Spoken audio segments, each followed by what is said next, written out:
En el nombre del Padre, del Hijo y del Espíritu Santo. Amén. Seguimos entonces con el Catecismo de San Pío X que estamos haciendo. Estamos todavía en el 9º artículo del credo. Pregunta 198, que es muy importante, que dice así: ¿puede errar el Papa al enseñar a la Iglesia? La respuesta dice: el Papa no puede errar, es decir, es infalible en las definiciones que atañen a la fe y a las costumbres. Esto es muy importante, entender bien el alcance. El Papa tiene el don de la infalibilidad. Dios le dio ese don para preservar a la Iglesia de error. Es por eso, digamos, es más que nada, el Papa es en cuanto habla, como pastor, como maestro universal de los cristianos, de los católicos, para enseñar cosas que atañen a la fe, a las costumbres, para que sean así creídas.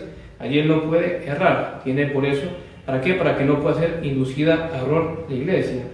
Entonces es importante tener en cuenta, por supuesto, esto está sobreentendido de un verdadero y legítimo Papa. Hablando como Papa, como pastor, como maestro universal de los cristianos, no puede errar, porque si no, puede inducir toda la Iglesia a error. Y ello siendo así, entonces la promesa de Cristo sería, digamos, o habría fallado la promesa de Cristo, porque si toda la Iglesia puede ser inducida a error.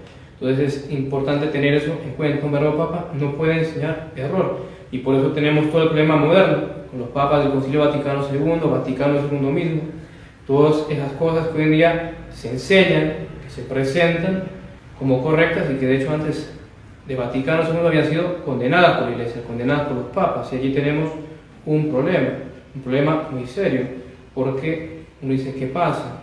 Entonces de allí nos damos cuenta que hay un problema con la autoridad. Los que hoy en día se presentan como los pastores, porque si realmente la tuvieran, no podrían estar cayendo en estos errores que atañen a la fe y a las costumbres, libertad religiosa, ecumenismo, tantos errores condenados por la Iglesia antes, que hoy en día se nos presentan como si todo estuviera perfecto a partir del Vaticano II, y ello no es así.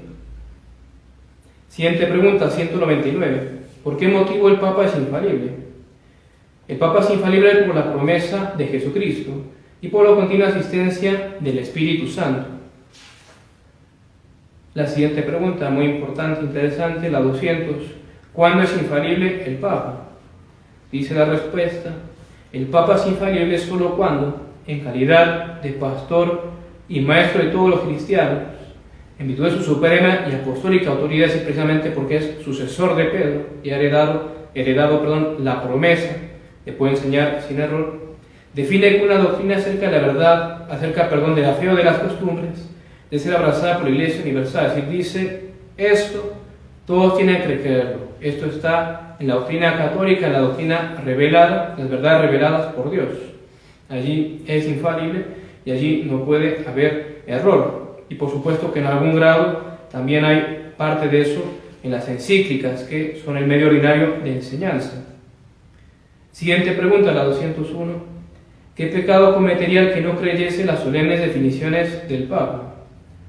Dice la respuesta: el que no creyese las solemnes definiciones del Papa, que por ejemplo cuando hace un dogma o da precisamente una enseñanza como que es verdad revelada por Dios y que debe ser abrazada por la Iglesia universal, querida por todos, cuando alguien no cree esas solemnes definiciones del Papa, o aunque solo dudase de ellas, uno pone, no, yo no lo niego, pero no lo acepto al 100%, dice el Catecismo, pecaría contra la fe, y si persistiese obstinadamente en esa incredulidad, ya no sería católico, sino hereje, porque uno de los efectos del pecado de la herejía, cuando uno cae en la herejía, es dejar de ser católico, dejar de pertenecer a la Iglesia, que de hecho se relaciona con todo el problema moderno que vimos, con los papas modernos, todo el tema de la autoridad, el tema de la herejía en el Papa. Cuando cae en la herejía como persona privada, que enseña herejía, entonces deja de ser católico, ya no sería cabeza. El último dogma definido fue la Asunción, por Pío II, el último dogma definido como tal.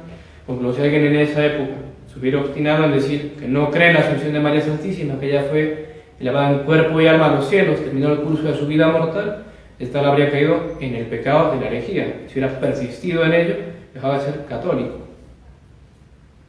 Siguiente pregunta, muy importante. Dice: ¿a qué fin ha otorgado Dios al Papa el don de la infalibilidad? ¿Para qué?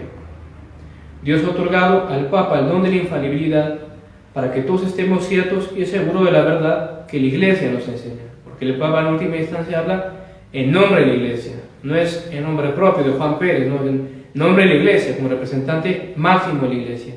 Pues Dios tiene esa promesa, porque si no tuviéramos esa seguridad de que cuando Él nos habla, realmente como pastor y maestro supremo de todos los cristianos, y que nos dice, esto es verdad de fe, debe ser abrazado, si no tuviéramos esa seguridad, todo se derrumba.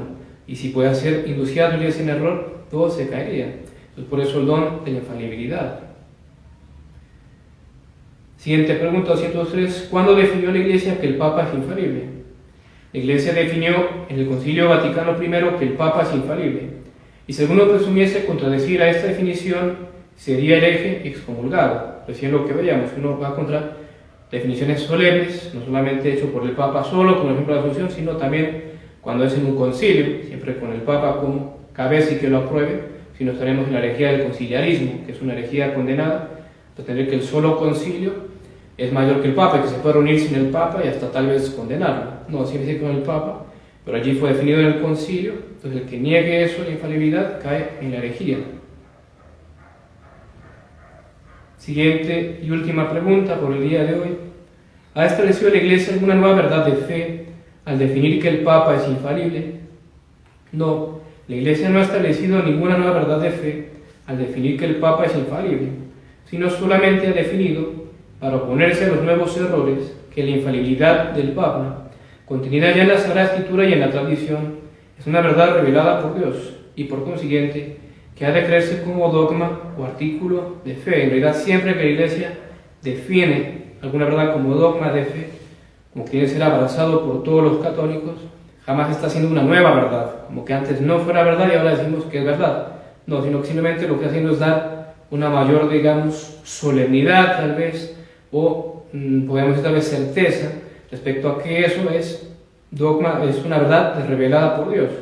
Lo que no quiere decir que antes no se creyera. De hecho, la Asunción, que fue definida por Pío XII como dogma, venía celebrándose el 15 de agosto como actualmente hacemos durante siglos ya. La fiesta, lo mismo de la Inmaculada Concepción. Ya tiempo antes se lo creía y se celebraban fiestas, misas en honor de ello, y sin embargo fue definido como dogma de fe después, en el siglo XIX, por Pío IX.